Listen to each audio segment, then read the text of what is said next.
What's going on, my broskiis? My name is Toadskii, back again, here to bring you guys yet another One Piece Treasure Cruise video. It is the day 5 of Grand Party. This is when everything comes to the forefront. This is it. So of course, we are up against opposing Rogers, because on day 5, pretty much all you're going to see is Roger, Whitebeard, and Uta. Those are the main 3 you're probably going to find. And in this video, we are trying our best to deal with opposing Rogers. Now, when it gets to this point, especially in wins 14 and 15, you know, all of the opponent's teams are hidden. So you really have to just kind of guess and hopefully get lucky. Now, of course, when the opponent is using Roger, you can kind of surmise as to what team that's going to be on the front line. In this scenario, we were able to see, at least because this is the 13th match here, the 13th game of the season, we could see the first team was a Dex team, so I did opt to go for this striker-based team that I used in one of the previous videos. It did work okay, so I felt somewhat confident giving it a shot versus Dex. I could have just run mono strength, but it was also relatively risky to do that. But you do see that the opponent does get their Roger Burst, which was a little concerning, to be honest, because if the opponent used their Roger Burst during this game, I don't think I could win, honestly. The Dex team just having the bulk and then added additional power from Roger Burst, I really don't think I could have got much to go in my favor if he was going to launch it. However, if I was able to get my burst skill, I would use it, obviously, because the way that I was kind of planning is I was kind of just going to throw one of my games and just to enable me to get my Roger Burst active, so that I can have a Roger Burst in one game, throw another game to get the Roger Burst ready again, and then have, you know, the Roger Burst for the third match. That was the thinking that I actually had with all 3 of the games you guys are going to see in this video today. But in this scenario here, you do see that Roger Whitebeard does get knocked out. He was able at least to launch his special before he was knocked out. But the thing is with this team is that if you can get Roger and Newgate to launch their special twice in a game, like, it's pretty much game over. You do see that we do get our burst skill here, and the opponent has like really low HP, so I felt like the burst might actually knock out a few characters. Unfortunately, only knocked out 1, but it was still very, very close in this scenario here. But once we start, you know, using some specials, Kalgara Nolan with half stats should be able to secure some knockouts here, and of course getting certain specials at the right time. We just missed out on the kid special, but Sober Mask is able to clean up there towards the end. So we do end up picking up the first win in this first match, which is great. So we just need one more win from this match and we're good to go with win 13. But at this point here, it is going to be a side team versus an unknown team. I had a pretty good feeling it was going to be an int team, because that's what most people are doing this season, and that is exactly what it's going to be. So as I said, I have the ideology of, you know, using this game to get my Roger Burst back for the final game of this match. So my opponent will get their Roger Burst again, and that's what I'm doing, is I'm just waiting until my opponent uses their Roger Burst, and then I'm just going to skip and leave it as that. If we win, that's awesome. If not, it is what it is, but there's no real reason to sit through it, because I just don't think we're going to win anyway. So we'll wait till the opponent gets their burst skill and uses it, and then it will immediately skip. Now, that's another thing to really keep in mind, is that you can actually skip to avoid your opponent from using their burst skill, and it's a very good strategy that you should be using, and I believe we do it towards the end here. So we're going to be using our burst skill for our int team to take on the opposing side team here. So we do have our burst skill ready to go, but of course we're just going to use it to avoid taking damage from the opponent, but also to ensure that our characters are doing as much damage as possible. Now, you shouldn't just use it right before you get a special, because you do have to realize, right, the characters like Moria, for example, or like Juan or Law, characters like Roger, those characters are fixed damage dealing specials. There's no real reason to inflict half stats to those units.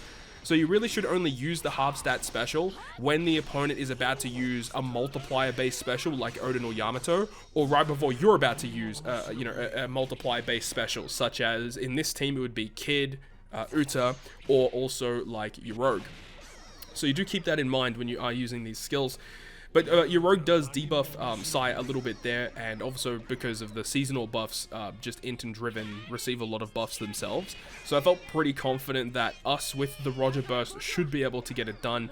Yamato with half stats doesn't do near as enough damage to us. The Odin special is also kind of frustrating, and we get a little lucky with the fact that we don't get action binded at all by the Odin special. And I think if we were going to get action binded, that would have probably shifted the tide of this match. But luckily for us, that does not happen, and we can start securing some KOs, which is good. Unfortunately, Uta and your rogue are both inflicted with half stats, which means that their specials are going to be doing severely less damage than they would normally do. But despite all of this, we actually were able to secure the first win of day 5.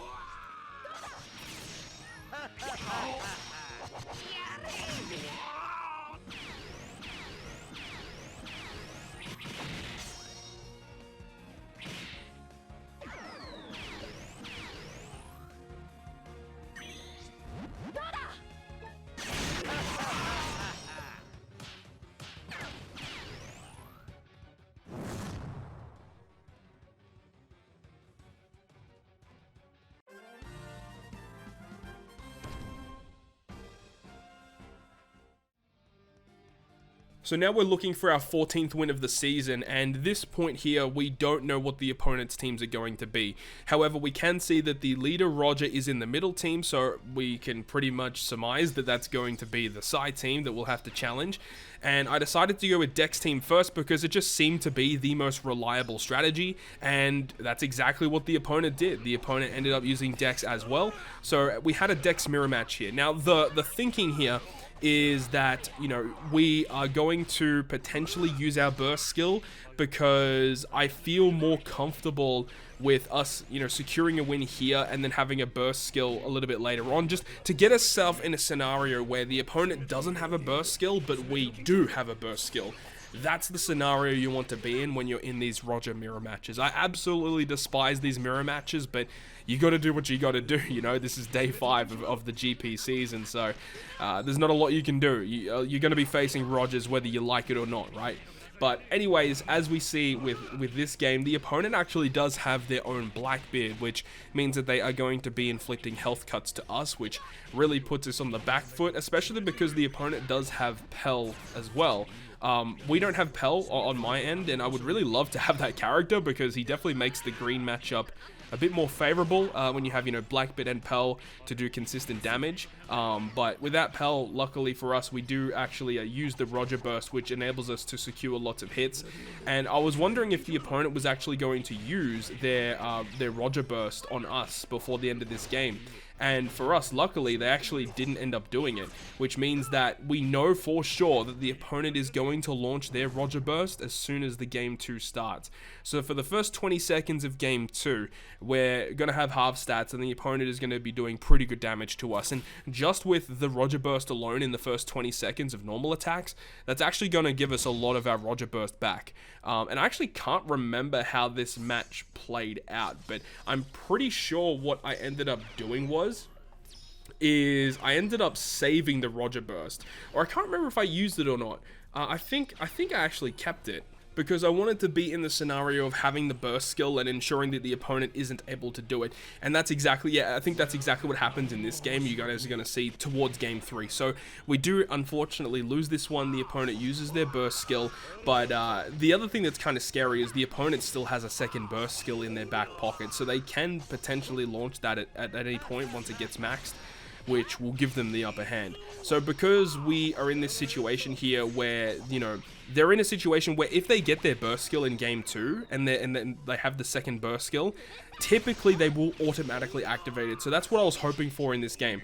I was hoping to stick fat with this game, and if the opponent is able to get their burst skill back, they will automatically launch it, which means that they will not have it in the next game. Now, that's exactly what we were hoping to happen, but unfortunately, they were able to apply enough pressure on our side of the team that they were able to knock us out before they get their burst skill back. which means that we head into the final game with, we have our own burst skill, and the opponent will launch their burst skill whenever they do get it. However, that is actually kind of a blessing in disguise, because as I've mentioned a couple of times in this video and also in the previous videos in this season, you can use some of the mechanics in Grand Party to your advantage, where the skip functionality can avoid your opponent from using their own burst skill. So you guys are going to see that in full fruition in this match, because it's part of the reason why we were able to secure victory here. So we're heading towards the end of this game, the Int versus Psy, and it looked okay. And as I said, the only thing I wanted in this game was to ensure that they get their burst skill and use it in game 2. But we come so close, they almost got it, and I thought I was going to pip it right at the end, but unfortunately, they do not activate that burst skill, which really hurts us. And I thought at this point that I was going to lose, but you know, as I said, we're going to try the strat and see if it worked, and well, it actually worked pretty well in our favor, as you guys are going to see. But honestly, I'm just glad this season is finally over, because I really don't like these seasons that are so focused on int and driven. Like, I want them to focus on other classes that are a little bit more fun to play around with, rather than continuously giving us int and driven focused teams. But anyways, we finally end up losing game 2. The opponent doesn't have their burst yet, but they are very, very close. So as I said, we're going to go ahead and use our burst skill, because I don't want the opponent to get their burst and then use theirs and then I get forced to use mine. We end up playing a little risky here, because we use the Roger burst very, very early, and then we'll immediately click the skip button. And of course, as I said, it refuses them from using their burst skill, and we just hope that's enough to get the knockouts. And you guys are going to see how that one plays out.